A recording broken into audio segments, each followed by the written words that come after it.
السلام عليكم ورحمة الله وبركاته. قبل أي حاجة اللهم صل وسلم وبارك على سيدنا محمد وعلى آله وأصحابه أجمعين، صلاة تنحل بها العقدة وتنفرج بها الكربة وننال بها منازل الشهداء والصديقين.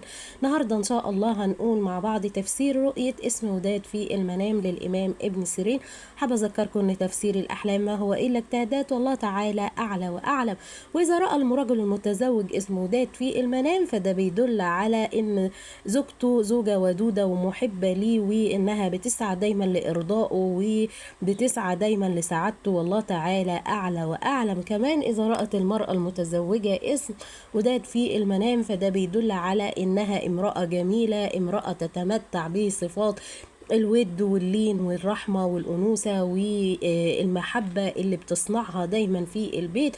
وكمان بيدل على إنها بتسعى دايما لتحقيق السعادة والود والترابط ما بينها وما بين أسرتها، والله تعالى أعلى وأعلم. كمان اسم وداد في منام المرأة الحامل بيدل على إنجابها لمولود هيكون ودود ورحيم، وكمان هيكون محبوب من الناس أجمعين، والله تعالى أعلى وأعلم. كمان اسم وداد في منام الفتاة العزباء فده بيدل على إنها فتاة بتتسم بالود والمحبة، وإنها بتحب الخير للجميع، وكمان إنها دايما بتسعى لمساعدة الآخرين وقلبها طيب، والله تعالى أعلى وأعلم. كمان عفوا اسم وداد في منام المرأة المطلقة والأرملة بيدل على إنها امرأة مشهورة على إنها امرأة مشهورة بالود والمحبة. وكمان في بعض الأحيان بيدل اسم وداد في منام المرأة المطلقة على رجوع الود ما بينها وما بين زوجها، والله تعالى ما بينها وما بين طليقها، والله تعالى أعلى وأعلم.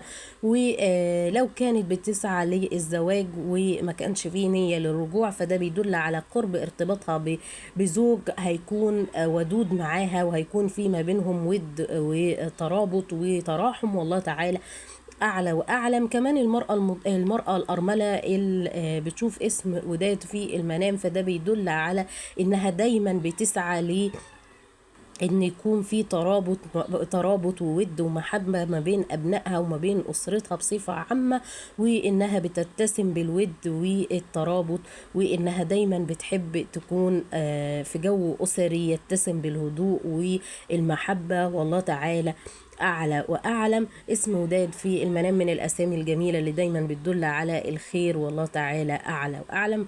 أشوفكم الفيديو الجاي على خير، دمتم في رعاية الله وأمنه. السلام عليكم ورحمة الله وبركاته.